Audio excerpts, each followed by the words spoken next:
Hi guys, Yannick from Canadian Precision Shooting. Today we're going to do an English video about moving targets.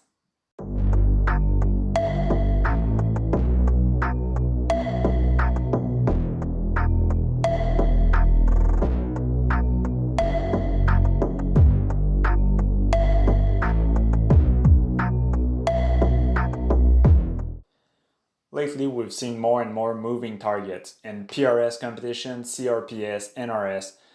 They seem to be more popular over time, and it's been a good challenge during matches to get one or two stage on moving targets. So as it's a good challenge, we're probably going to see more even in the future. So that being said, I'm making this video because it looks like there is a lot of confusion when people get to a mover stage. I've seen a lot of the time people getting at a mover stage arguing about the lead they have to put on the target. So today we're going to do a quick video and we're going to explain how you do the math to get the lead you have to put on the target and how you can just simply put it on the ballistic application. Before diving deeper in the subject, I want to thank Guangzhou to provide the mover target. He's working on a prototype since about at least a year, and he let us use his moving target and everything else around it to make the video, to make some practice with it. So thanks a lot, Guangzhou. Hopefully it's going to be on the market soon. So now approaching a stage with a mover is simple math. You need to get the lead you have to put over the target on your reticle, how much you have to put in advance to the target to shoot where the target's gonna be when the bullet's gonna be impacting it. To do the math, you only need two information: the time of flight of your bullet. It's gonna depend on the speed of the cartridge of the bullet itself, and the distance it have to cross. The other information you need is the speed of the target itself. That being said, most of you gonna use an ballistic application, Capsule, stuff like that, who's gonna give you the lead anyway. So if you don't want a long formula, just skip the next 30-45 seconds of the video. I'll get to the application, ballistic application after that. For the nerds who want to manually input all the information, there is a couple formula you can find on the internet. I got one or two that are pretty simple. I'll put them probably in the screen somewhere. As I said, what you want to do is finding the time of flight depending on the speed and the distance your bullet had to cross, and the speed of the target. When you get those information, you can put all of this in the formula and get the lead in inches. No one's going to really use those formula on paper. Well, I hope no one's going to use those formula on paper. It's going to be a nightmare to do. And either way, you're going to have to get the target speed, which is usually not provided during a match. So with the mathematic formula out of the way, what I like to use is directly my Capsule. On the Capsule, you have multiple applications on it to get the speed of the target itself and the lead directly in link with that. So here's a small cut from the Capsule screen itself.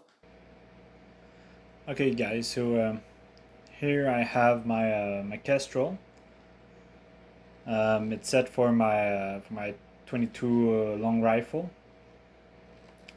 So it's a pretty fair example of what we see at the NRS movers. So I just start the mover video soon, and we'll see it moving and everything. So first of all, we're gonna use only target A as a mover. So target distances in this example will be 200 yards.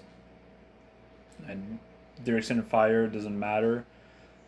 Angle same. What we're gonna use is a TS as target speed. Unit. Let's use miles per hour. Let's go and estimate. So the range 200 yards. The movement. It's the movement. How far the target's gonna move through the crosshair. So in this example, we're gonna move the target through 5 miles. So let's put that in. So so we're gonna move the target itself 5 miles, and the time we're gonna use the stopwatch inside the Kestrel itself. So let's just start the video right now. In 3, 2, 1. All right. Now the mover is moving. So as soon as it's gonna cross the center, I start the watch, and I'll stop it while it's gonna cross at 5 miles. So now we have a time of 4.57 seconds that the target take to cross the 5 miles. So we'll do that again a couple of times just to make sure we got it right. So let's say 4.6. We start again and stop at 5. 4.5. Let's do it one last time.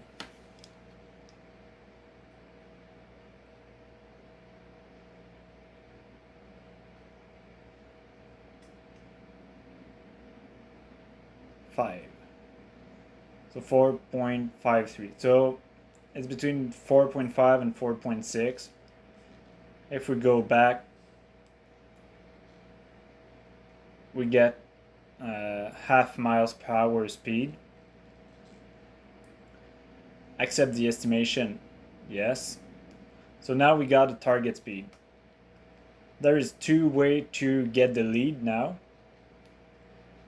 When we go on range card, you can go to the lead and you get the lead for every distances using the same speed. So at 200 should be 0.7 miles of lead, and you can go on directly on target card using the target number A, going to lead, and the lead is 0.7, the same. So you just have to put 0.7 now in front of the target while you shoot, and you should land your shot. That's it. So now that you know how to put your data and get your lead from the Kestrel, there's two tips I like to share with you guys on a mover stage that could cost you, even if you get the good lead, that would cost you the point and the impact out of it. The first thing you have to understand when shooting a mover is that the mover might not move on a perfectly flat trajectory. What does it mean is that when you're shooting mover, you might have to cant your reticle, which is not usually what we're going to do when we're shooting a target. Okay, to get a better illustration of what I'm seeing, I'll get a whiteboard. So here's your reticle, 1 mile, 2 miles on it on each side, and let's say this is our moving target, a red circle. Let's say we have to get a lead of 2 miles, wind out of the way and everything. 2 miles. If we take the shot when the target is here at the 2 miles mark on your scope, usually by the time it goes to the center of your reticle, the bullet's gonna fly and it's gonna impact right here. That's gonna be an impact. That's perfect when everything is level. Now,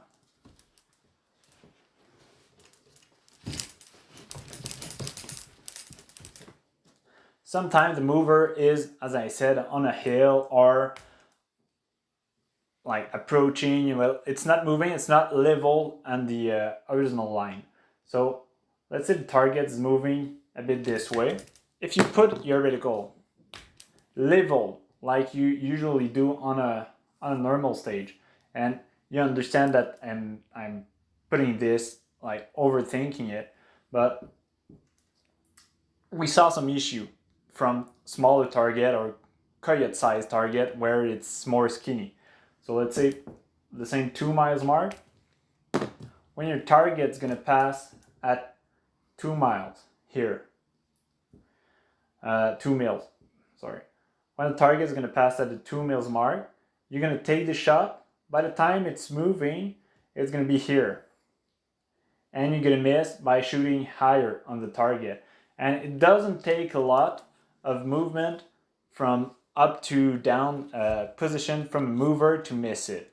It's really not a lot. And I saw some people missing the target just by 1 or 2 inches, and they got a good lead and everything. The shot was perfect, but while we figured it out after that, they put their reticle leveled for the ground, but not leveled for the mover movement. So when something like that happens, it's pretty easy, but you're gonna have to let the target move a bit on your reticle before you place your shot. So you're gonna lose a bit of time if you haven't think about it before or checked for it before. And even checking for it before, if you see there is, let's say, a 30-degree angle on the movement, it's pretty hard to put your reticle at 30 degree while you're going prone. It's easier to level it. So you're gonna have to think about it, and you might have to, if the target is not level, like it's not moving level, you might have to wait a bit, put your crosshair like not level, leveled on the moving target, and see if the targets while moving stay on your reticle, going both ways. If it's moving all the line, you can take your shot with the lead you were expecting. That being said, it looks simple, and not thinking about it might get you missed, while you won't understand why if you got the good lead and everything and there was no win. So it's how we figured this out, this issue from a moving target. Second tip I can give you on a mover stage, it's something I don't usually like to do, but on a mover it's going to simplify everything. You have to put the wind correction on the turret of your scope. So that being out of the way, you're gonna only have to hold for the target speed itself. So a mover target's moving left to right, then right to left. If you have to put the wind over that, you're gonna have to hold, let's say, 2.5 on one way, 1.5 on the other way, if you have a wind correction of 0.5. If you put the 0.5 directly on the turret, you're gonna have to hold 2 miles from one side, 2 miles on the other side. It's gonna be way easier on your mind. Plus, if you did wrongly the math, you can correct it and put 2.3, 2.4 one side and on the other side. You don't have to do the math to add and remove the wind on the other direction. That was my short video on mover targets. I hope you guys learned some stuff in here. That being said, I hope you guys got a great season and gonna have some matches before the winter. Have a nice day.